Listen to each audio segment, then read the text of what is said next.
Hello po, isang pinagpalang umaga po mga kapatid. Ngayon ay mag-share na naman ako ng salita ng ating Diyos at muli ihanda po natin yung ating mga sarili, yung ating mga puso sa pakikinig ng salita ng ating Diyos. Pero bago ako mag-start ng aking sharing ngayong umaga, ay tayo po ay mananalangin muna. Magsiyo po tayo. Father God in heaven, aming Diyos na makapangyarihan sa lahat. Muli kami nandito, Lord God, humihingi ng gabay sa aming pag-aaral at pakikinig ng iyong mga salita. Lalo na po ako na magbabahagi po ng iyong salita ngayong umagang ito.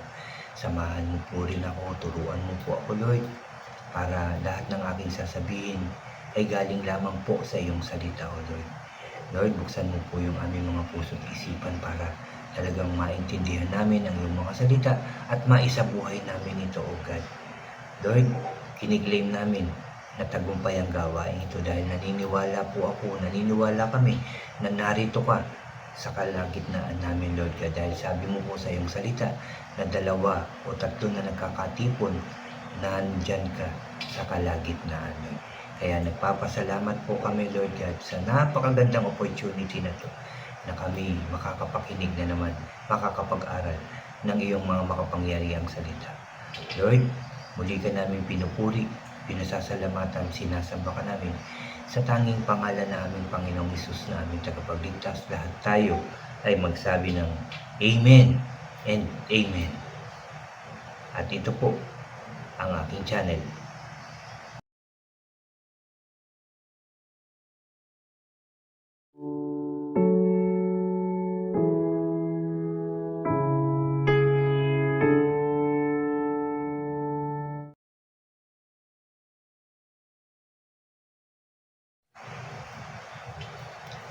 Hello po ulit mga kapatid, ulitin ko lang, isang pinagpalang umaga po sa ating lahat mga kapatid. Bago po ulit ako mag-share, unahin ko lang po yung mga bago po dyan sa aking channel na huwag niyo pong kalimutan na mag-subscribe po. Paki-like and share niyo po yung aking mga videos at paki-click din po yung notification bell para lagi po kayong updated sa mga bago at iba ko pang i-upload po. Salamat. Mga kapatid, ang aking i-share sa inyo ay dito po sa Amos chapter 6 verse 4 hanggang 7 po yung aking i-share. Ito'y patungkol sa mga Israelita na patuloy na nagkakamali, nagkakasala, kung ano-ano yung ginagawa, mga kapatid. Dito talagang maraming vision ang pinakita ng Diyos kay Prophet Amos para sabihin at ipakita sa kanila, ipamukha mga kapatid yung kanilang mga ginagawang hindi maganda. Unang-una na sa ating Diyos na nakakakita ng lahat, pati sa kanilang kapwa. At ito nga po ang sabi. Chapter 6 ng Amos, verse 4 hanggang 7 po. Sabi dito, kaawa-awa o kawawa kayong mga pahiga-higa lang sa inyong mga mamahaling kama at nagpapakabusog sa masasarap na pagkain, karne ng batang tupa at ng pinatabang guya. Kawawa kayong mga kumakatha ng mga awit habang tumutugtog ng alpa at mahilig tumugtog ng mga tugtuging katulad ni David. Kawawa kayong malalakas uminom ng alak at gumagamit ng mamahaling pabango pero hindi nagdadalamhati sa sasapiting pagbagsak ng inyong bansa. At 7, kaya ngayon mga pinuno, sabi rito, kaya kayong mga pinunong ang unang bibihagin at matitigil na ang inyong mga pagpipista at pagwalang bahala, yung pagwawalang bahala. Salamat sa salita ng ating Diyos. Dito sinasabi sa atin, una, yan yung babala ng ating Diyos sa mga Israelita.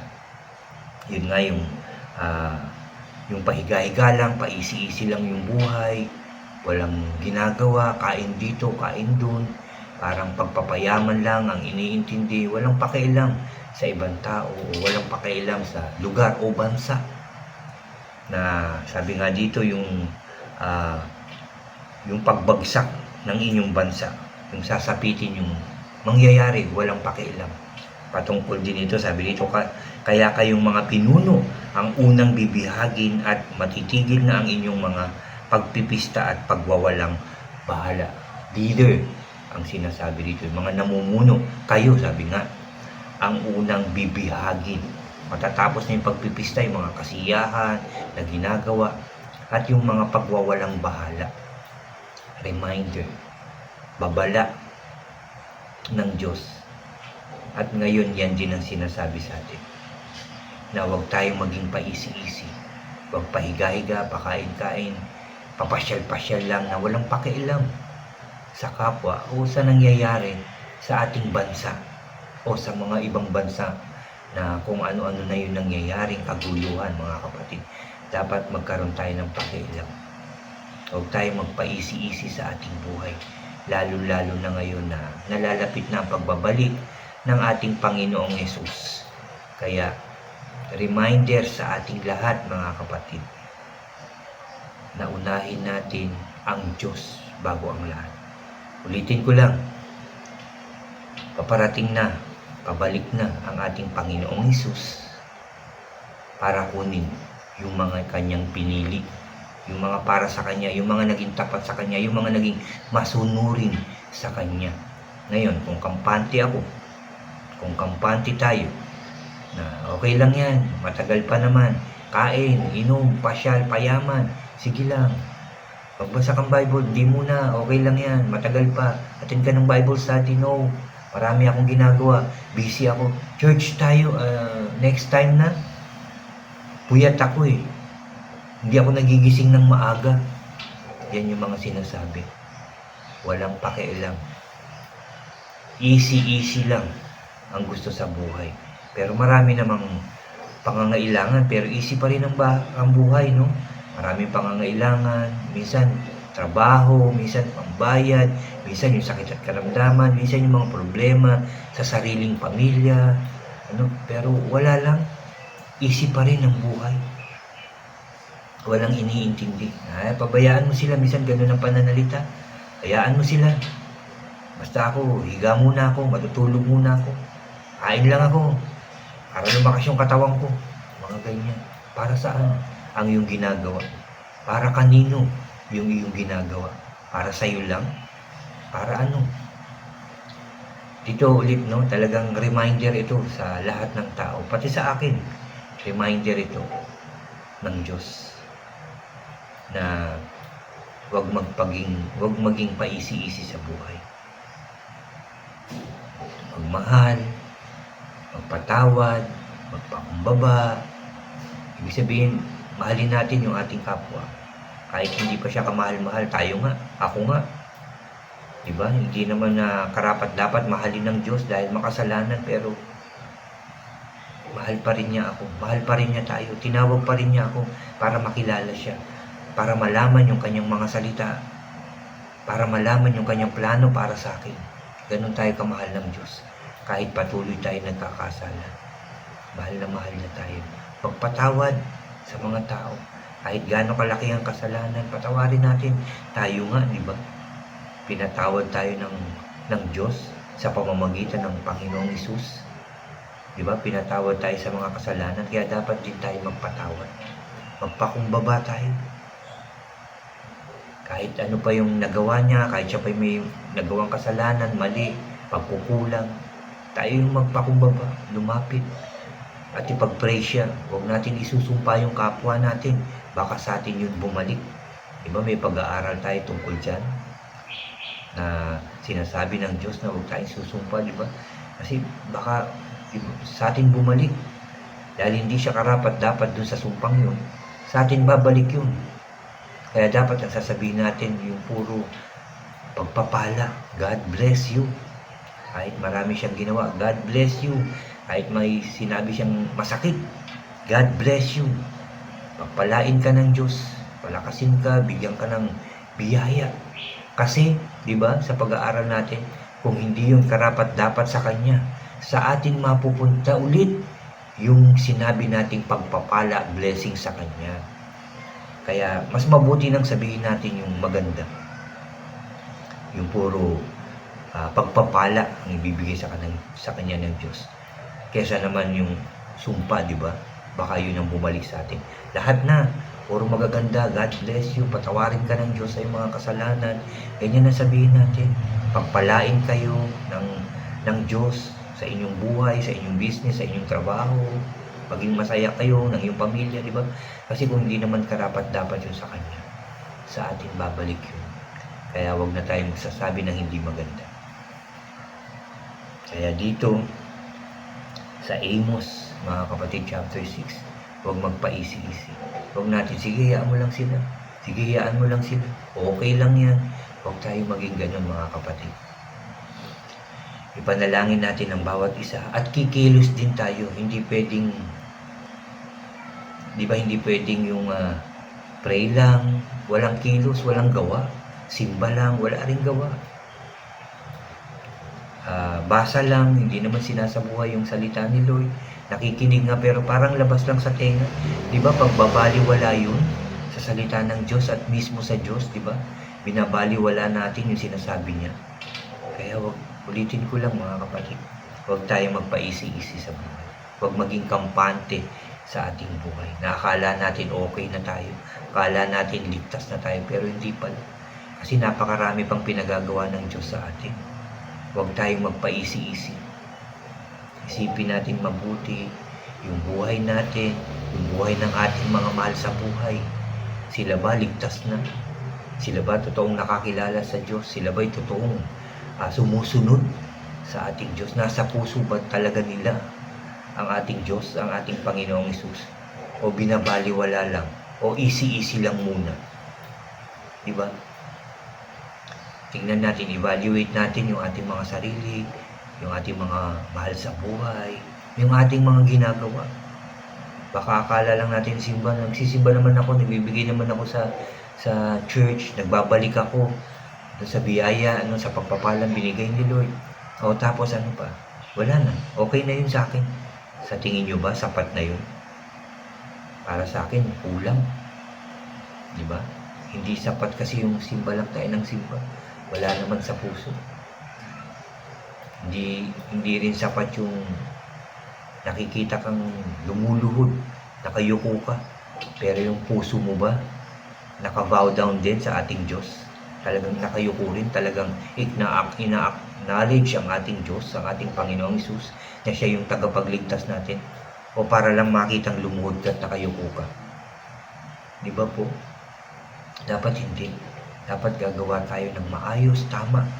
Yung nakakalugod sa ating Diyos. Yan ang dapat natin gawin. Ako talagang sinasabi ko, huwag pa isi-isi. No? Hindi sapat yung nagsishare ka nga, babasa ka, nagpe-pray ka. Pero yung puso mo ba nandun talaga sa pagsunod sa ating Diyos? Ginagawa mo ba talaga yung sinasabi ng Diyos? Sumusunod ka ba talaga? Nagpapatawad ka ba? Nagpapakumbaba ka ba? Nagmamahal ka ba? Mahal mo ba talaga ang Diyos? Ng buong lakas, ng buong puso at kaluluwa? O lumalabas lang ito sa bibig mo? Para lang masabi din. Diba? So, huwag tayo maging kampante.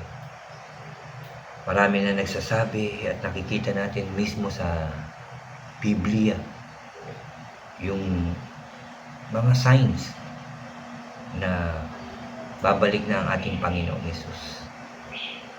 Huwag tayo maging kampante. Laging manalangin. Araw-araw, oras-oras, kung kinakailangan minu-minuto, manalangin tayo ng maayos at tama. Yan po ang tinuturo sa atin ng ating Diyos.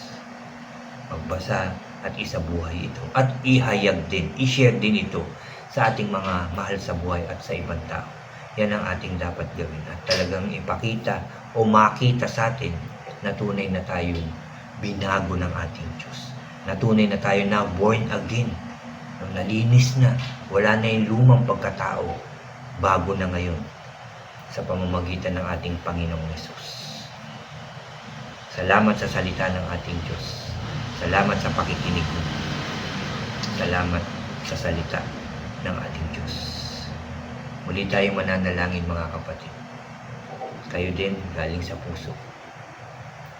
Kaharap natin ngayon ng Diyos. Magsiyo po tayo. Hallelujah. Hallelujah. Ama namin sa langit, muli ka namin pinupuri at pinasasalamatan. Sinasamba ka namin. Karapat dapat kang dakilain, O Diyos. Ama sa langit, maraming salamat sa iyong salita na aming napakinggan at napag-aralan na naman ngayong umagang ito. I pray na ang bawat salita mo na aming narinig ay tunay na tumagos sa aming mga puso. Tunay na sa buhay namin ito, O Diyos. Dahil kailangan namin ang iyong salita sa aming buhay. Lalong-lalo na sa mga araw na to. Lalong-lalo na sa mga panahon na to, O Diyos. Kailangan na namin, Lord God, na tunay na magbalik loob sa iyo, isang buhay ang iyong mga salita at gamitin ito, Lord God. Gamitin at ihayag ito sa lahat ng tao. Lord, maraming salamat sa paalala mo na naman sa amin ngayong umagang ito na huwag kami maging kampante sa buhay.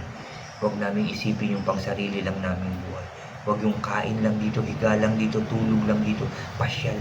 Huwag kaming maging selfish. Turuan mo po kami huwag maging selfish, Lord. At intindihin namin, alalahanin din namin yung aming mga mahal sa buhay at ang ibang tao, Lord God. Isipin at ipanalangin din namin ang aming lugar, ang aming bansang Pilipinas at ang ibang bansa, lalo-lalo na ang bansang Israel. Huwag namin silang kakalimutan. Tinuturuan mo rin kami na manalangin everyday, Lord God.